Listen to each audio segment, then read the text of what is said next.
Napolitano. Thank you, Mr. Chairman, and thank you for holding a hearing on the critical need to increase investment in transportation infrastructure.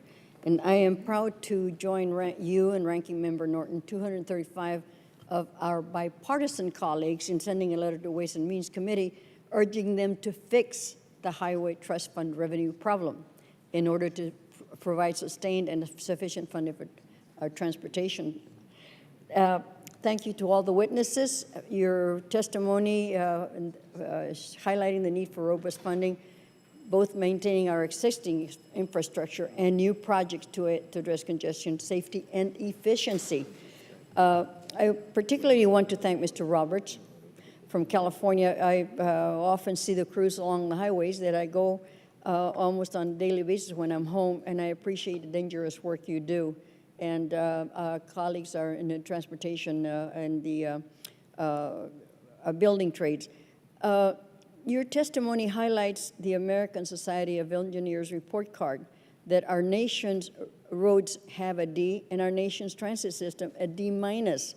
American Society of Civil Engineers note that there is an $836 billion backlog of highway and bridge capital needs, with an additional $123 billion backlog for bridge repair, the $90 billion backlog on transit maintenance.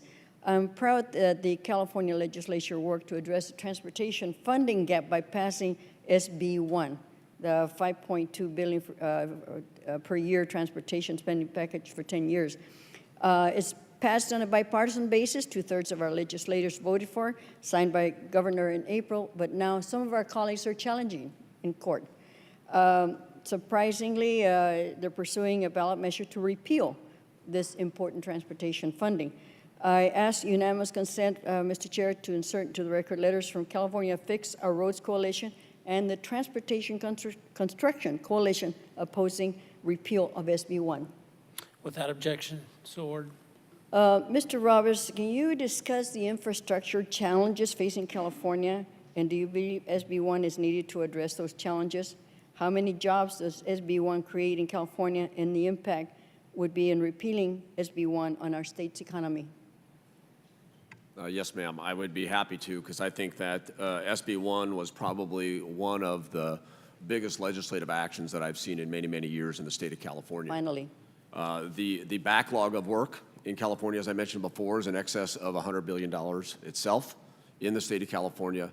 It has been continually underfunded, and actually in the last several years it has been reduced, which is a tragedy. And I think that what's happening in the state of California is a microcosm of what's happening across the country.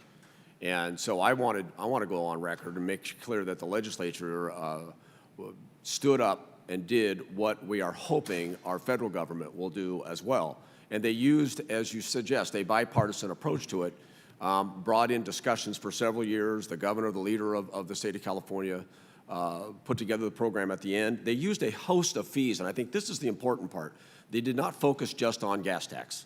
It has gas taxes, it has diesel tax, it has registration fees for electrical vehicles, for hybrid vehicles. So it used a host of opportunities, which we've been talking about all day here this morning, relative to making sure that we diversify the opportunity to create the funding mechanism. I think it would have been just absolutely devastating, or will be, if any kind of a repeal effort is successful, because today in California, we're in gridlock. And there was a question asked earlier about this does not address congestion. Well, it does address congestion. It doesn't address large expansion, but part of the congestion problem that we have across the country is the fact that we haven't properly maintained the systems that we have today. For years. Which is a significant issue in itself, and this is why I said previously that if you don't maintain what you had to begin with, you should not be putting more in place, because you're not going to maintain that properly either. I am excited also with Ms. Lawrence's comment that something of this significance, long-term, 10 years, $52 billion, will create an opportunity for people to move into the business of being in that industry and create careers so they can put money and food on the table for their families.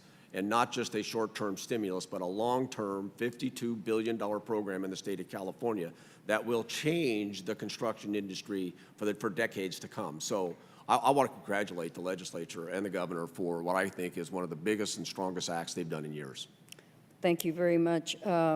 That is very true, and we are looking forward to more funding into an expansion of our freeways, because some of them are, well, more than 50 years old, and they're falling apart, not able to handle the type of transportation that is currently needed to get to work, get to deliver, and do all the other things.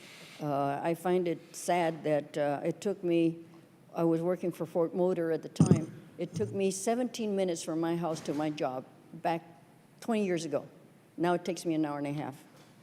So it is important that we address the congestion, but also keep in mind that we need to address the backlog, the operation and maintenance, so that we have enough funding in reserve to be able to take care of that also.